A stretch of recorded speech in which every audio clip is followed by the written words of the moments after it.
Maybe that is because my next guest says Europe now, as then, remains a disaster. And he should know. He's written very well about such things. Best-selling aftershock author Bob Wiedemer says, prepare for more shocks as a result. So, Bob, what's really going on here? Did we get ahead of ourselves today or what?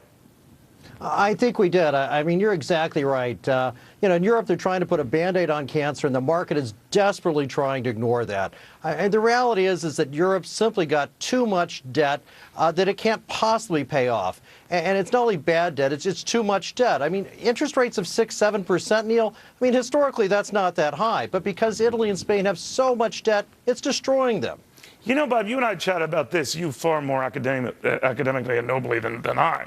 But that I think Europe is a basket case, that I think this European club is a facade, that when only a couple of countries, Germany and barely France, qualify for membership, that tells you something about the club. So I don't think it's long for this planet. Then what happens when it inevitably erodes?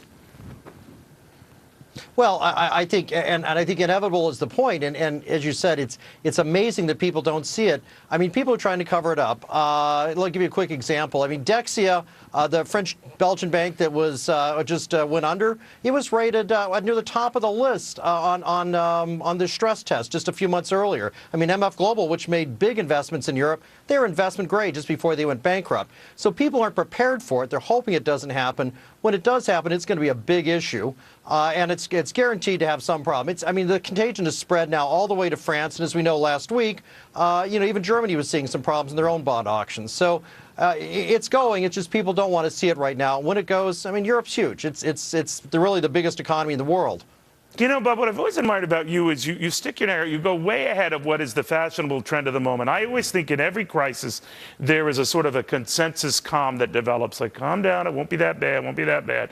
And then you see the underpinnings that don't look that promising before the whole thing goes kablooey.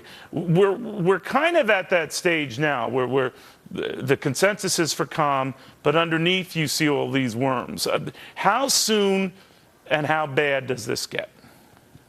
Well, how soon? I think it's going to get worse because we're not going to take care of it soon. As I said, it's a Band-Aid on cancer, and I mean that, more literally, is that it's a cancer that's spreading if we don't stop it now. It's a cancer that keeps growing and growing. It's not just a little cut that you can put a Band-Aid over. That's what everybody's hoping.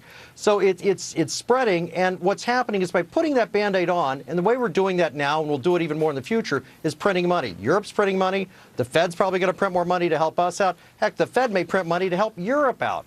So but that'll just prolong the agony, right? I mean, if it passed as any guide to the future, I mean, that just makes things worse. Exactly. It prolongs the agony, but it makes the problem in the end much worse. And that's the problem, is by maybe giving us a little bit of relief now or thinking that Band-Aid's going to work, we're really making the problem in the end far, far worse when you have both huge debt problems and inflation. We're just making it a lot worse by thinking it's just a cut and not cancer. Bob, always good talking to you, no matter the dismal tidings. Be well, my friend. Good seeing you.